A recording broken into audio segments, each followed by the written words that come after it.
Hello and welcome to this video in which we're looking at the 5 most important must-have golf shots. If you're playing any competitive golf at all this summer, this video should really help you out. We're going to take a look at everything from how to hit fairways on tight drives, shot shaping, how to hit those really awkward half pitch shots, plug lies in bunkers and holing out from close range. Now the advice in this video comes from Andy Sullivan. We were given some time with Andy earlier on this year through Ping.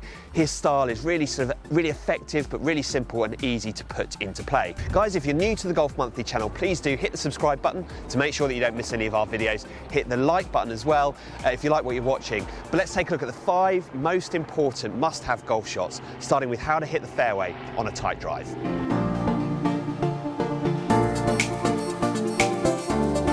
Okay, so this is the 18th hole here at Stratford. Yep. Your home club? My home club, yeah. You know, it's a tight little tee shot. You have got to find the right side of the fairway to have a go at it in two.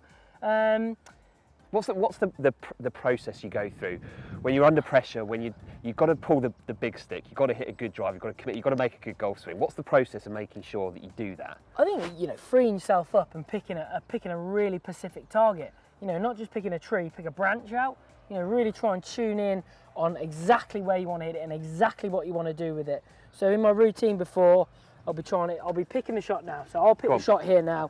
I'm going to be instantly thinking, right, I'm going to start it at that flag at the green there, right on the flag, and I'm going to just move it over to that tree stump that's 10 yards right of it. So in my mind, I know exactly what shot I'm going to hit. What I'm going to do after that, I'm going to try and get in my routine thinking, right, just that 5-yard fade, what I normally do. And then from there onwards, you know, like I said, I've done all the groundwork now. I'm into the shot. I've just got to free it up now and just commit to that swing. That's the biggest thing when you've got a tight tee shot. Well, what do you mean by committing to that swing? Committing to that swing is, you know, whatever you're going to do with that ball, you've got to just go through with it and free it up and just hit it. Not just go, no second questions in there. You just got to go, right, that's exactly what I've got to do. So you're almost like building yourself up to it, not just going, you can't be second guessing tight tee shots. No. And if you are second guessing, I'd change. Do something start different. Again. Yeah. Or do something different. Right, fine. Hit 3-wood or something. Yeah. Or hit an iron. Yeah. If you've got that little bit of element of doubt, stop. You need to change. Okay. Okay. Go on then. Right. Hit it for us to see.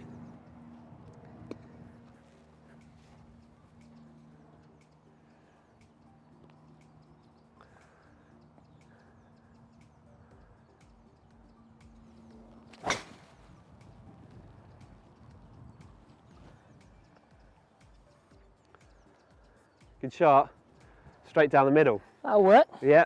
Well guys, there you go, there you have it. If you are faced with a really difficult drive, you're under pressure, you're feeling nervous, pick a very, very specific target, really think about what you're going to do, visualise the shot and commit to it, right? 100%. I mean, half of it for me is built up in your mind when a tight tee shot. So as soon as you can just focus on exactly what you're going to do with it, free it up and let it go. So do those things, find the fairway, make par.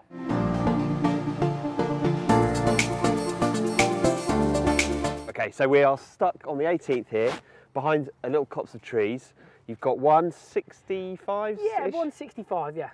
And I mean, to be fair, you can go left or you can go right here. Yeah, it's quite an interesting one, really. I mean, it's fully stymied. I mean, either way's got to be moving a long way. Right's got to be moving a good 70, 80 yards. Left's close to it as well. So, you know, the ball's got to be moving quite a lot here. So, I mean, these are really high tariff shots that you're trying to hit here. So, I mean, likelihood of it coming off is... Which way are you go? Which is option number one?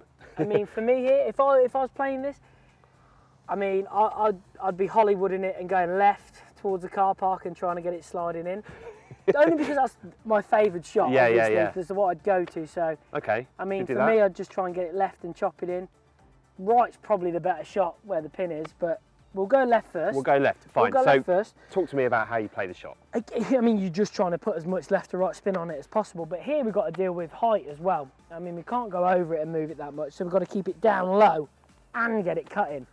So, I mean, it's a really tough shot. I'm going to put it more in the back of my stance, really work the club miles outside, and then try and swing as far left as I can just to get that the revolutions going on the ball. But because you need to keep it low, you can't open the face, or can you? You can, yeah. You just got to make sure you cover the ball. So when I mean cover the ball, your spine angle's still got to be over the ball. You can't back out of it. No. Because then you're going to put loft on it. So by getting the back of the stance and cutting across it as much as I can, it's going to get the revolutions going that way. I'm looking forward to this. Yeah, I bet you are. Yeah. Oh.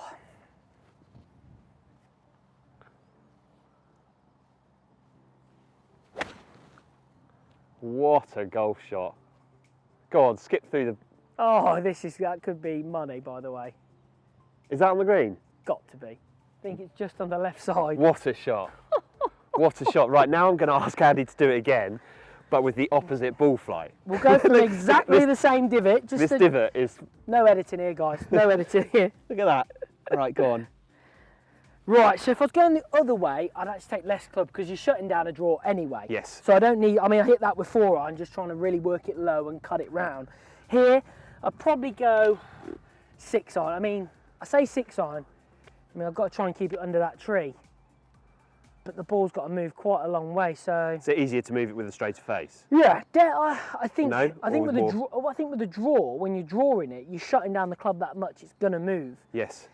Fade is almost a harder shot to keep it low there. Yes. When you're trying to draw it low, it's almost easy because you're shutting it down It's anyway. more of a so natural that's why thing. I've just gone up a few clubs just to promote it again. Similar thing, and we're just going to get it back of the stance, really close the club face down because I've really got to get this moving. And I'm just going to literally come so far inside, so I'm going to try and go past my right heel here and then just swing it so far out to the right. Okay. And I'm hoping that I don't hit that guy's mansion on the right there. Go on. This would be impressive, 2 out of 2. I'm looking forward to seeing where this divot goes. What a shot. Might be a bit long, but... Lacking a bit of control on landing, but apart from that, what a golf shot. Guys, thank you very much for watching. That really is an interesting insight into somebody who's competing out on tour and having to you get yourself in the odd situation where you need to manufacture a shot. You do get them shots, yeah. But we'll just quickly, look at them divots. You've got one going this way and one going completely opposite way. It's literally a 90-degree angle there. Isn't it? So, for me, if you're going to move the ball, just swing as far the other way as you can that you want to move it to. So when you're out on the golf course, playing with your mates, be creative, try a few of these different things. You never know, you might just pull it off.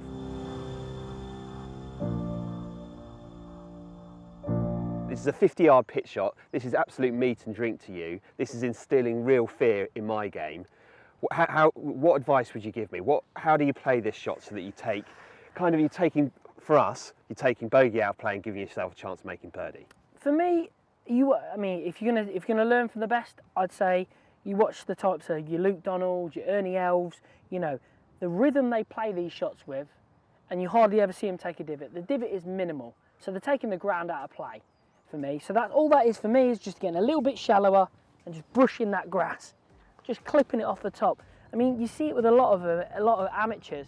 And the first thing they want to do, they want to get the club in the ground to guarantee the strike. Yes. Well, you're de-lofting the club then, so you're wasting your time with your lob wedge already. Yeah. You might as well play it with a 9-iron if you're going to do that. But for me, it is literally as simple as you've just got to be very, feel like it's a very rhythmical swing, shallow it out a little bit, just a nice body turn.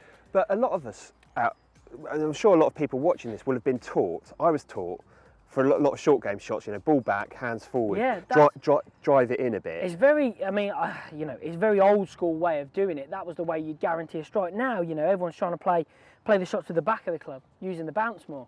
So you're taking the leading edge out of the play, and the back of the club here is hitting the ground. So you've got loft on the club the whole time. You're not de-lofting it, which is giving you more, using the loft that you've got in the hand instead of just taking it away from you. Yeah. If you're going to use a 60 or a 54. Well, you're using the loft for a reason, do you know what I mean? But when I mean rhythmical as well, I'm not on about someone just going, oh, it's nice and slow and not moving your body. You watch the best guys do it, and their body's turning onto it, face onto it, even from 50 yards.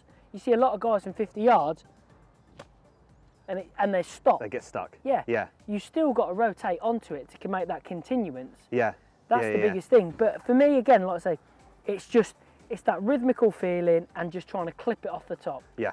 And club you're going for? I've got a 60-degree here from 50 yards. So, again, you're not going to get a massive amount of spin on it. So you're going to pitch it 5 yards short and just let it trickle out. Right. No excuses. Go on. No excuses.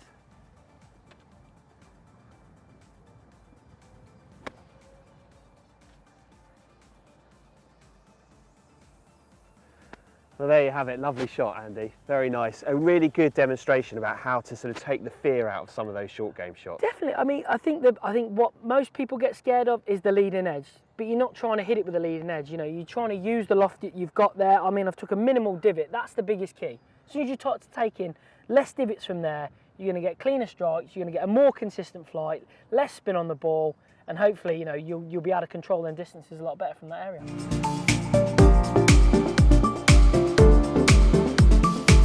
Andy, you threw your ball into this bunker, yeah, and then you've made it even worse for yourself. Yeah, so, well, frankly, I don't know how you're going to get this out. Yeah, I mean, we might as well exaggerate if we're going to do it. It's a weird one. Like there's all kinds of methods. People think you should shut the face down to get it coming out. Yeah, that's how I would have been taught how to play it. I don't really like that because generally it's going to come out left, and you're not getting it the direction you want to get it going. And it's fast as well, isn't it? It's running. Yeah, exactly. I mean, a lot of the time when you're in a plug bunker shot, you actually just want it pretty much just plopping just out the bunker and releasing down to the flag.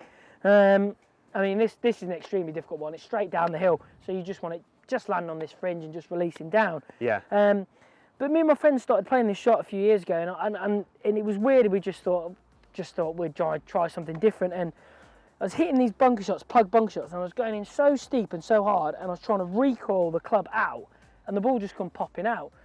So we just took it to another level and just thought if we just hammer it in and just see what happens and just leave the club in there, and it just pops out every time. So it's a weird way of doing it, but that's the way sort of I've created over a few years, and it's been, you know, it's been so working. It's like, it's a bit of sort of problem solving, something that you would, do you do that sort of thing a bit? Sometimes if I'm struggling with a shot that I haven't really got something to go to with, I would like to find something that I think, well, I can go with that and I'll stick to that.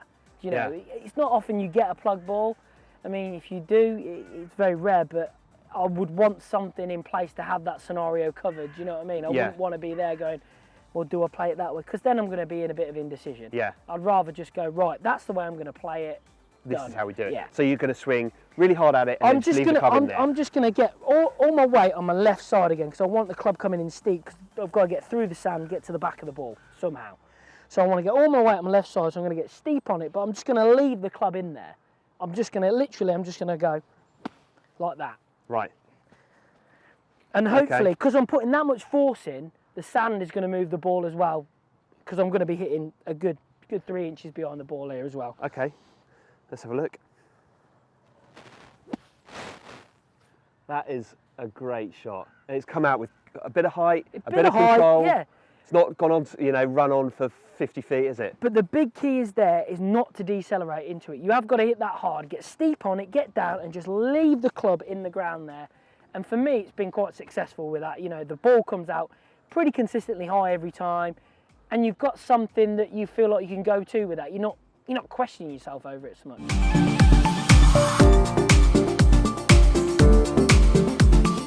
Talk us through how to hole out from close range. Obviously, it's an area of the game that a lot of people like me get very nervous about, and people can make some mistakes. So what's the process for you? What's the right way of looking at these and thinking about them? Again, read it as a normal putt as you read it, and then for me again, it's about that little word commitment from here. You know, for me, once you've picked that line, you've got to commit to that, what you're going to hit there. And again, a lot of people like to hit them in firmly. I'm not a big fan of ramming them in firm. I like to see it just going a foot by, because then if it does hit the edge, it's still going to go in. It's going to go in. If you hit them firm and it hits the edges, you're going to lip out, and you're probably going to get the same distance back. Yeah. So for me, you know, working on a foot by pace, picking your line. So I've got a line on my ball here.